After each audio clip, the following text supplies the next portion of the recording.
On September 1st, my debut novel is being released, The Human Countermove. Getting it released is incredibly exciting, and knowing it took 3 years to write fills me with a quiet dread. The journey has been incredibly long. 2 years to write, 1 year to decide what to do with it, and now it's available for sale. I've got a little calendar that I use to count every pre-order. Each time there's a purchase, I cross off a little square. Not that you can trust me, but it's my opinion I've written a compelling book.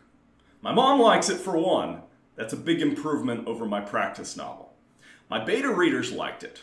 I even managed to convince one of them to read through 2 different drafts, which is unheard of in the beta reader space.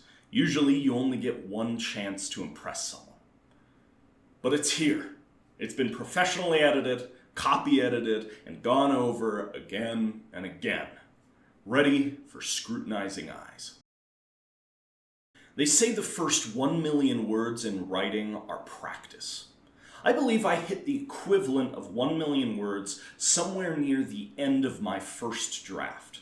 There was a day when a switch just flipped in my head. From then on, my understanding of scene composition, dialogue, and character motivations was just clearer. For someone editing their first book, a sudden jump in skill is very bad news.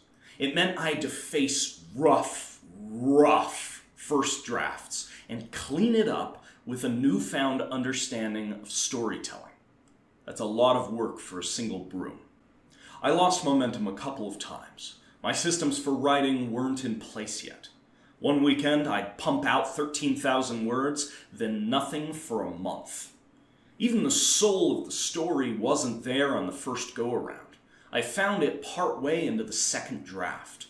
A great idea that really clarified the narrative. Funny enough, I wanted to take that heart and put it in the sequel. My editor talked me out of it, convinced me that good ideas are meant to be spent, and that my debut should be as strong as it possibly can.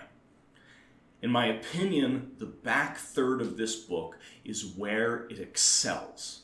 A final arc that imbues the whole story with purpose. The place where all those funny little ideas were vacuumed out of a hypothetical sequel and pulled into the original. I'm an impatient man.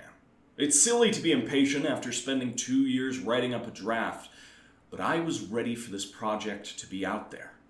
I've met plenty of writers sitting on 12 novels just waiting for the right agent to turn them into stars. That's not the path for me. The scariest part of self-publishing is knowing that every inch of success is entirely on you.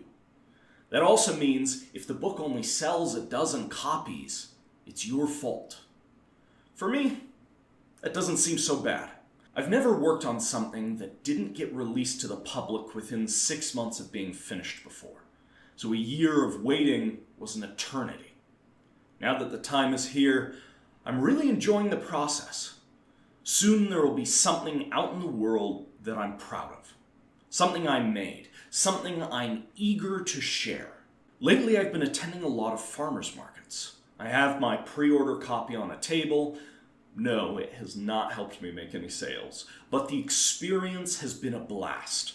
I get to spend time speaking to real people, giving advice to novice writers, getting advice from publishers, learning what different readers like reading.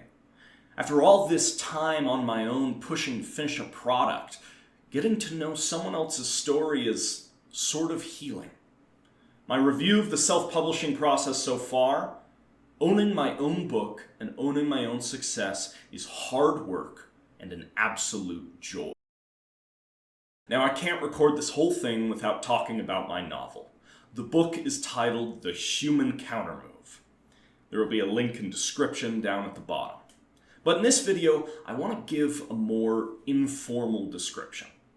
The book tells the story of Zouk, a washed-up strategy game grandmaster who challenges the 3 AI rulers of society to determine the fate of the future. It's a cerebral, near-future sci-fi inspired by my love of chess and strategy games. The premise is drawn from that famous chess match Kasparov versus Deep Blue back in 1997, where mankind's best chess player was soundly defeated by an algorithm. I wrote this thing on the hunt for some narrative payback. In real life, we got our butt handed to us. In the human countermove, the big question of the book is, what can a person do to outthink that is cognitively superior? Zouk Solinsen is my very own John Henry the Steel-Driving Man.